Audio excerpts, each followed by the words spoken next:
Hi, my name is John Dobson. I'm a professor of international business and entrepreneurship, and I have developed what I call the Infinity Innovation Model, which is a tool that helps entrepreneurs, managers identify and come up with solutions, novel solutions to problems, whether it be a product, service, or help entrepreneurs um, identify their strengths and really their unique value proposition as they're developing a new business. And so the starting point is building a successful blank business, product, service, improvement to an existing service requires that we understand our business model. And there's lots of tools out there. I've used a number of them in my class, and I find that they needed to be tweaked. And so this is my tweaking. So basically what we need is we need the right tools. So the tools presented here are what I've learned from my A, experience as an entrepreneur, and B, research and experiential learning in the classroom. And so at the end, the only tool you need is this. If you looks like a sideways 8. If you're a fan of the TV show Revenge, you know it's an infinity loop. And I guess in that show, it's this continuous effort to get revenge on people. We're going to use it as a tool to continuously improve the product, service, or company that we're trying to develop. Simple tool, simple layout. It all starts with the problem. We have a broken heart. We're not getting the product, service, business is out there that's missing. There's something missing with our experience, our worldview of how the world should be. Companies aren't delivering the products we want, they're not delivering the services we want, and entrepreneurs identify that as a problem, and the process of this infinity loop is to allow you to develop an opportunity, to see if that problem is in fact an opportunity. And so the typical way to start a business or to improve an organization is you start with a business plan. You need a plan, which is the prep work. You plant it, which is the new venture creation. You water it, work hard. Weed it is make adjustments, and whatever our business plan changes with the first contact with customer, and then ultimately we hope it's successful. We harvest, we can make a profit from it, and we can move on. So that's your typical approach. And so when you look at that from in a business point of view, the managerial approach over the years has been to look at a field of opportunity. And 150 years ago, the most efficient way to harvest it was, I guess, 4 horses abreast and a man on a combine, manually or very primitively cutting the wheat down. And so what a manager does is maximize revenue, minimize costs, improve efficiency, and so you see over time the process of farming has become much more mechanized, much more efficient. Yet, as everyone's doing it, the opportunities become slimmer and slimmer, and we end up looking for a needle in a haystack. And what I'm arguing is that we should, and so there's diminishing returns on finding that needle in the haystack. But eventually we'll find it. We'll have to cut down a lot of fields. We'll have to exert ever-increasing amount of energy. And so what I'm arguing is that that's an efficiency myth. It's not a myth that you can gain efficiency by focusing on those things. But the myth is that that's the best way to do it. And so from an entrepreneurial point of view is you want to change the paradigm. Focus on innovation and entrepreneurship, entrepreneurial profits versus managerial profits. And so the first step I tell people, and I tell myself as well, is that it's really not about me. It's about what I can do for the customer. And a lot of people that start businesses really don't understand that or forget that. It's always me, me, me. But to be successful today, you have to focus on what the customer's problem is and how you are going to solve it. And so that brings us back to our infinity loop. And so there's 7 steps, and we're going to go through them one by one, and I'll give you an example of a couple sort of examples how it works, and then hopefully at the end you'll be able to understand how you're able to use this infinity loop as a process to flesh out ideas and hopefully come up with great opportunities. And so, as you remember, entrepreneurs identify there's a problem. This is what I call the feedback stage. You're not getting the love that you want from the product service, and so you may, within your company, or you may be out in sales and your customers are telling you that there's these recurring problems that are undermining that relationship, and then you as an entrepreneur need to use your network to come up with solutions. And so what it does is that with that negative feedback, that broken heart, it questions your value proposition. It questions the assumptions, the hypothesis of what you're delivering to the customer or what the market is delivering to the customer. So the next step is, from an entrepreneurial point of view, is that you look at the key resources. So you turn it inward, right, to solve this external problem. You're looking at your key assets to determine how you can solve that problem. Now, I'm going to give you an example right here of how entrepreneurship is about connecting seamlessly unrelated chunks of information to identify a pattern from which you develop and you solve these recurring problems, or you identify an opportunity that you can exploit, take advantage of, and make a profit, make these entrepreneurial profits. And what I tell my students is really about the overall experiences of what you've done creates opportunities, closes doors, but ultimately opens doors. And so entrepreneurship fits well within the liberal arts education, I believe, because liberal arts students take courses in philosophy, take courses in theology, take courses in business, take courses in biology, and all of those experiences create a better whole. And so, go back here. So those are those assets that I'm referring to.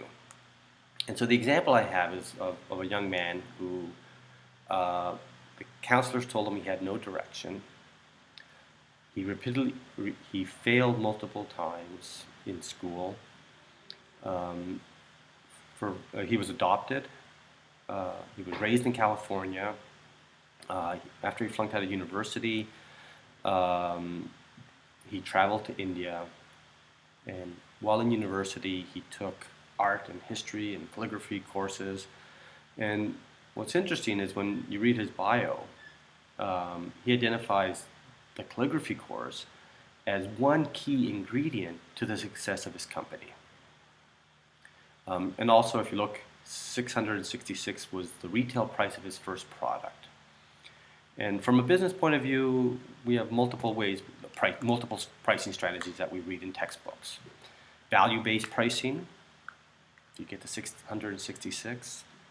Not sure. Cost-based pricing, do you get to 666? And so I believe that he got to 666 because of a theology course he took. And 666 is the sign of the devil. And so he was tempting fate by putting a product out there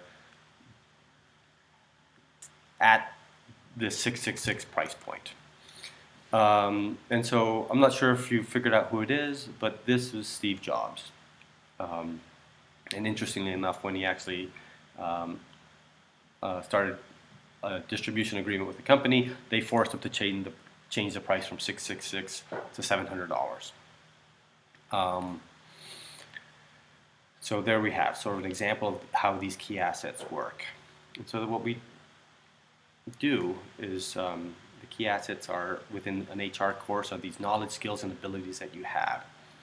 And a key concept that I want you to remember is that there's 6 degrees of separation, in that you are connected to everybody else in the world within 6 degrees. So you know somebody who knows somebody who has the skill, ability, or knowledge of what you're trying to do. And so it's not that far removed from you.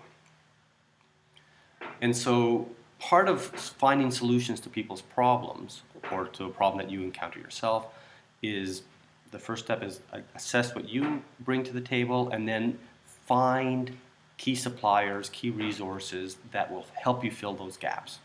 So simply those are the connections you have, the people you know, and the people that they know, and the things that they do. The idea that you put out there what you're looking for, and if it's not within your immediate network, your second or third degree of separation will get you those key resources. It's build relationships, establish connections, so that you can always bank it when you need those key resources. Ultimately, it's a relationship, and it's important to not be sort of transactional, burn any bridges, establish, cultivate these resources. Because you and these key suppliers are going to come up with these activities that are going to reposition your value proposition or create your value proposition. So these activities are what you do with your key assets and key suppliers, right? How can you combine these assets and that you have and other people have to create this value?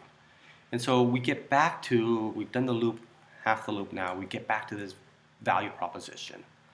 You've identified the first step, what's wrong. You've gone through your network internally and through your network to see potential solutions, and you've come up with some new hypothesis of how you're going to solve this problem, this new idea. And so the next step is looking at the channel. Perhaps the channel was a problem, but the idea is that how you're going to get this product, this hypothesis, to the consumer, simply from A to B. And so when you look at the customer, is what needs they have. And there's lots of sort of rules of thumb. So if you think of the 20-80 rule, 20% of your customers generate 80% of your profit. I'm arguing that you need to even segment that 20% even further. Because if you can customize the solution, you're able to gain an entrepreneurial profit. It's worth more to the customer if the solution addresses their specific needs, as opposed to it's an off-the-box, off-the-shelf solution that hits almost everything that they're looking for. So at this stage, you really want to segment customers into, and then identify which ones are most profitable and what are those specific needs. And so at that point, you've given them your hypothesis, you've delivered the product or service, and then you're going to get feedback again from them. This is good, this is not good, and hopefully you can see how the infinity loop goes around. Now, one of the questions people ask is, at none of these stages I've talked about costs and revenue stream. And the reason is I believe that these should be considered at every single step of the process, right? As you're working with your key suppliers, as you're assessing your key assets and looking at your key activities, you always have an eye on A, what's it costing me, and B, what is my hypothesis of what it's worth to the consumer based on the feedback that I've had. So the financial component is integrated into each step of the process, as opposed to it being a separate P&L costing model at the end. And so at the end, once you've done that, you're hoping that you get love back from the customer. What's important to realize is that the infinity loop is continuous. So you can never rest on your laurels. As you successfully solve the problem, you continuously look for other aspects of that problem. You've never ultimately solved that problem. You've only solved it in the short term. And so their needs will change, and what you need to focus on and ensuring that you have the key assets, key suppliers, and your key activities that you can respond to the changes of the customer. And so remember, as you're moving forward, to have fun, create lists, make connections, create new patterns, establish patterns, and decide on a course of action. Because it's never perfect. For entrepreneurs, it's simply good enough. The market tends to be very forgiving as long as you continuously get better at what you're doing. These are some of the readings that I'm suggesting for people that want sort of further information on how to or how people have created innovative ideas, and how that really maximizes entrepreneurial profits, are much more profitable than managerial profits. So again, there's the model, and the idea. What you want to do is either have different color post-it notes for each segment that you've identified, but fill it in. It's just a piece of paper you want to work with, and just fill in the information. And then, and as you do the exercise, patterns should emerge, opportunities should emerge. Thank you very much. If you have any questions, you can email me at dobson@setonhill.edu.